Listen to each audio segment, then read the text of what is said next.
The night my marriage ended, people were clapping. Not for me.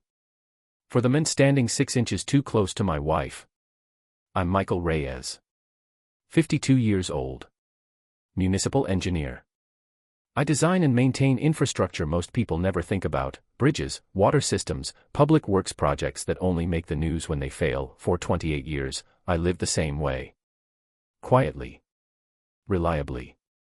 Invisibly. And for 28 years, I believed my wife respected that. I was wrong. The charity gala was Laura's idea. It's important to be seen, she told me while adjusting her dress in the mirror. These people matter. The ballroom glowed with money and ambition. Crystal glasses. Polished smiles. Conversations that floated just above sincerity. City council members. Developers. Donors. Consultants. And my wife, Laura Reyes, senior PR executive, moved through them like she belonged at the center of it all. She barely noticed when I stopped walking beside her. That should have been my first clue. I saw them by accident. I was waiting for water at the bar when Laura leaned in toward a younger man. He whispered something. She laughed, soft, private. His hand rested at the small of her back. Not a grab. A claim. I recognized him immediately. Evan Caldwell. City council aide. Ambitious. Connected. Dangerous in the way people are when they want power badly enough. Laura didn't pull away. She looked, energized. When our eyes met across the room, something passed between us. Not guilt. Decision. She didn't deny it. That surprised me. It just happened, she said, watching her reflection in the window as the car moved through downtown lights.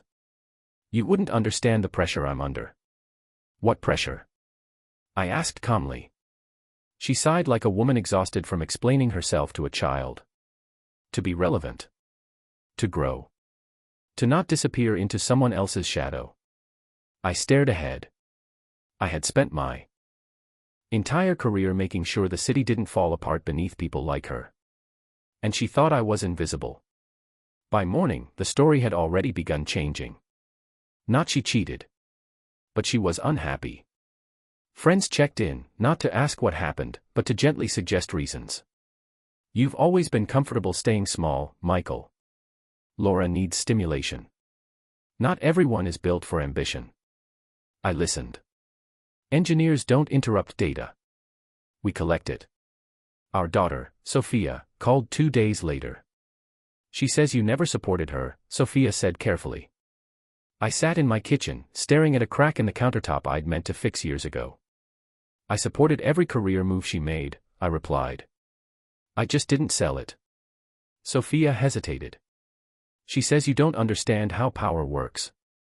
I smiled sadly. I understand it very well, I said. I just never needed to chase it. The line went quiet. She wasn't ready yet. Laura moved fast. Public appearances. New photos. Evan at her side. They didn't hide. They rebranded. A modern couple. A power pairing. A woman finally stepping into her worth. I said nothing. And in that silence, they assumed victory. Municipal engineers see things other people miss. Bid irregularities. Timeline shortcuts. Signatures that don't belong. When Evan started appearing on projects he had no authority over, I noticed. When vendors tied to his network started winning contracts they shouldn't have, I noticed. I noticed everything. And I wrote it all down.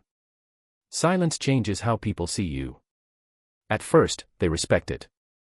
Then they misunderstand it. Eventually, they mistake it for weakness. Laura mistook mine for surrender.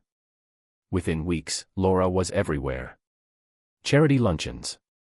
Development panels. Private fundraisers with city officials. Evan Caldwell never left her side. He didn't introduce her as his partner. He introduced her as strategic.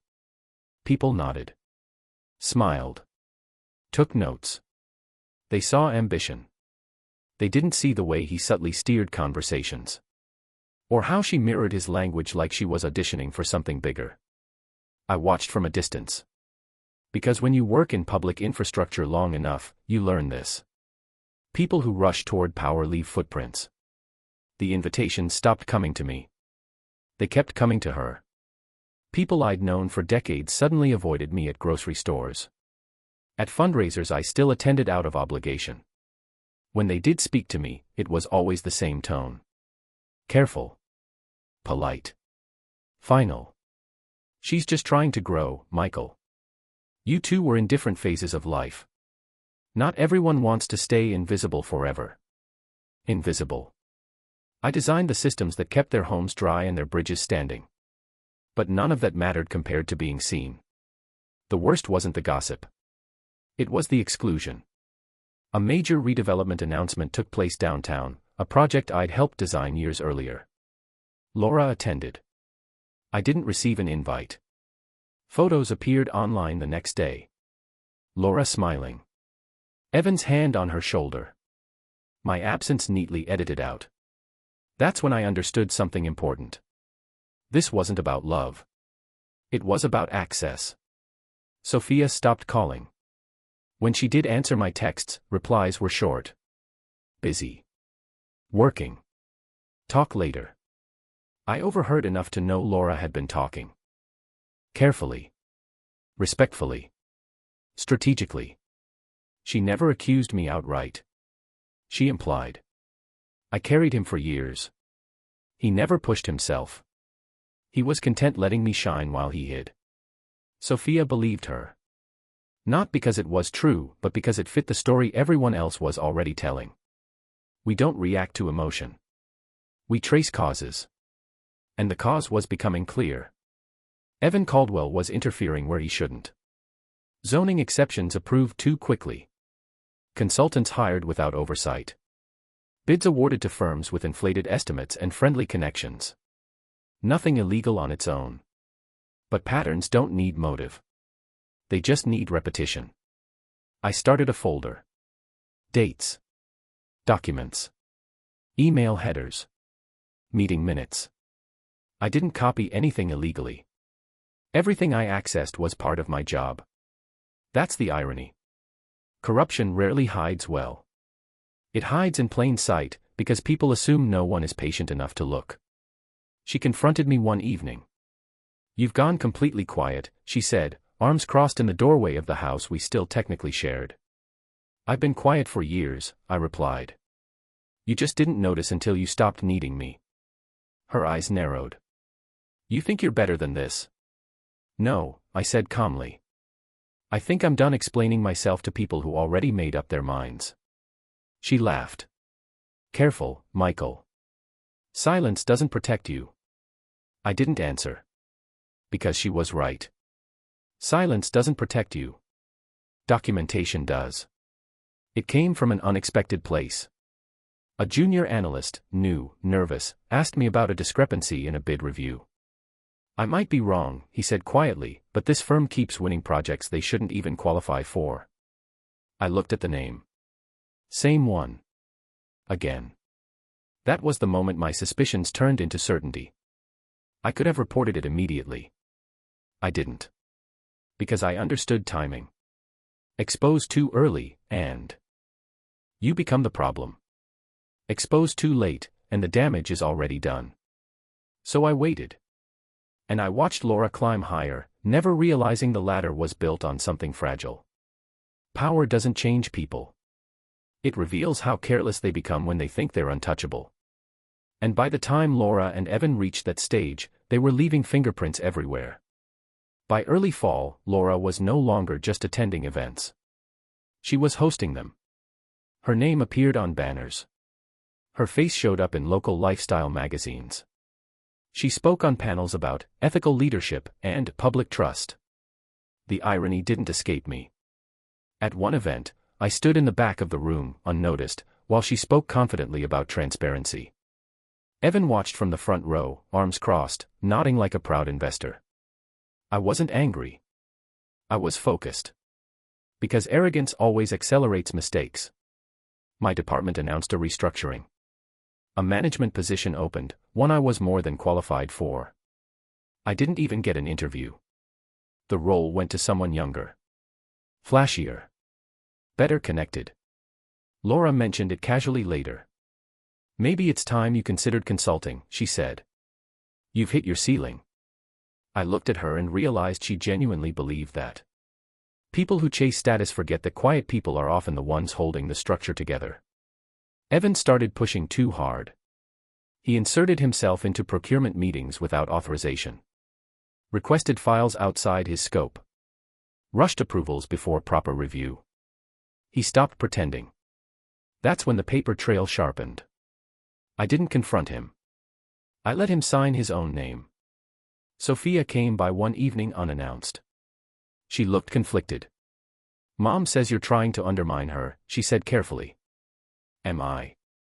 I asked. She says you're bitter. That you can't stand seeing her succeed. I poured 2 glasses of water and handed her one. Do you think I'm bitter? I asked. She hesitated. I don't know anymore. That hesitation mattered. Doubt is the beginning of truth. The city announced a routine internal audit. Nothing dramatic. No press. Just procedure. Evan didn't notice. Laura didn't either. But I did. Because I knew what had been submitted, quietly, anonymously, impeccably documented. I didn't attach my name. I attached evidence. The investigation didn't move fast. They never do. That's what makes them effective. Questions were asked. Emails were requested. Meetings were postponed, pending review. Evan grew tense. Laura grew defensive. I grew calmer. My supervisor called me late one evening. Michael, he said, voice low, have you noticed anything irregular? I paused. Yes, I said carefully. I have. Would you be willing to speak with internal review? Yes. That was all. No accusations. No explanations. Just the beginning. She sensed something was wrong before she knew what it was. Her phone rang less. Invitations thinned. Conversations ended abruptly. She came to me one night, unsettled. Something's happening, she said. People are acting strange. I met her eyes calmly. Status is fragile, I said. It only exists as long as people believe in it. She didn't understand yet. But she would. Power doesn't fall the way people expect. There are no sirens. No public accusations. No dramatic arrests. Power fades. And when it does, the people who chased it are left standing alone in rooms that suddenly feel much larger. The first sign was subtle. Evan Caldwell's name stopped appearing on agendas. No announcement. No explanation. Just absence. Meetings he used to dominate were suddenly led by someone else. Emails that once received instant replies went unanswered. By the end of the week, his office was empty. Official reason, personnel transition. Unofficial reality, the audit had teeth. What surprised me most wasn't that Evan was removed. It was how quickly everyone moved on. No outrage. No defense. People who once praised his vision now pretended they barely knew him. That's the rule of status. When it becomes risky, it becomes disposable. Laura noticed it immediately. She tried to hide it, checking her phone less obviously, laughing a little too loudly at home, but I saw the signs. PR executives live on momentum. When the momentum dies, the silence is deafening. Invitations stopped coming. Panels were rescheduled. Dinners turned into polite cancellations. She was no longer useful. She came into the kitchen late one night, no makeup, no rehearsed confidence. Did you know? She asked quietly. Know what? I replied. She swallowed. About Evan. I met her eyes. Yes. Her breath caught. How long? Long enough. She sat down heavily, the weight of the truth finally pressing in. You could have warned me, she said. I did, I replied calmly. Just not with words. The city released a brief statement weeks later. No names. No scandal. Just a restructuring and policy revisions. But in this world, that's enough. Laura's reputation didn't collapse publicly. It evaporated socially. People stopped returning her calls. Stopped recommending her. Stopped attaching themselves to her image. PR thrives on proximity. She had none left. Sophia came to see me again. This time, she didn't accuse. She asked, "Dad, is it true?" "Yes," I said simply. "You didn't sabotage Mom." "No. You just waited." I nodded. She sat back, stunned. "That's terrifying," she said quietly. "No," I corrected. "That's patience." The call came on an ordinary Tuesday. "Michael," my supervisor said, "we'd like you to take over the department." No ceremony. No applause. Just trust. Because the city doesn't reward image. It rewards stability. She approached me at a public forum weeks later. I could tell she wanted witnesses. "Michael," she said loudly, "I owe you an apology." People nearby leaned in. I understood the play. Reputation repair. I didn't raise my voice. "I don't need closure," I said calmly. I already closed the door. The room went silent. For the first time, she had no angle. That night, I walked the bridge my team rebuilt years ago. Cars passed smoothly. Lights reflected off steel and water. No one knew my name. And that was the point. The last time Laura reached out, it wasn't public. There was no audience. No optics to manage. Just honesty, arriving far too late to be useful. She asked to meet. Not at a restaurant. Not at an event. At a small cafe near the river. Neutral ground. She looked different. Not broken. Just unimportant. That's the part people don't talk about. Status doesn't just disappear, it leaves a vacuum where identity used to be.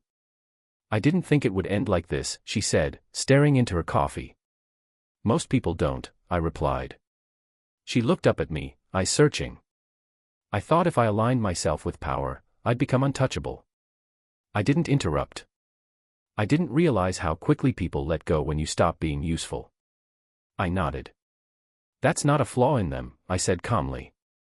"That's the rule of the game you chose." She swallowed. "I made a mistake." I waited. With Evan. With everything.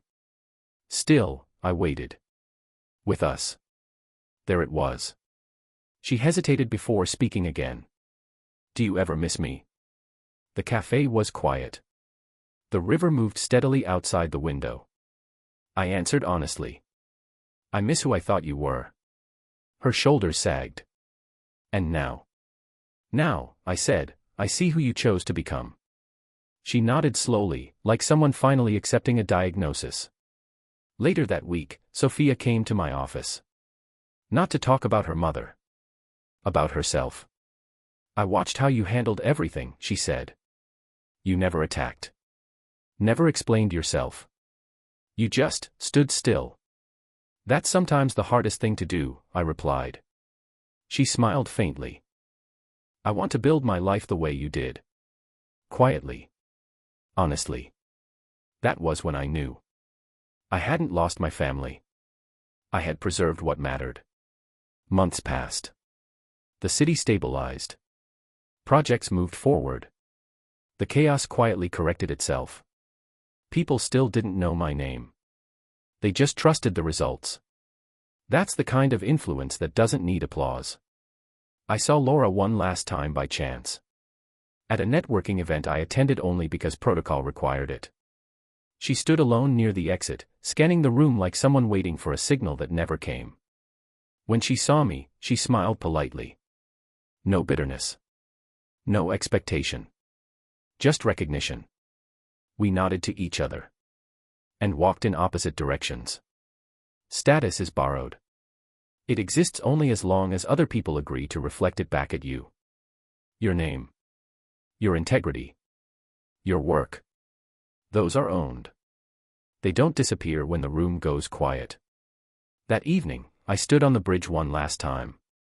Traffic flowed. The city breathed. Everything held. I didn't need recognition. I didn't need revenge. I didn't need an apology. She left me for status. I took back my name. And my name was enough.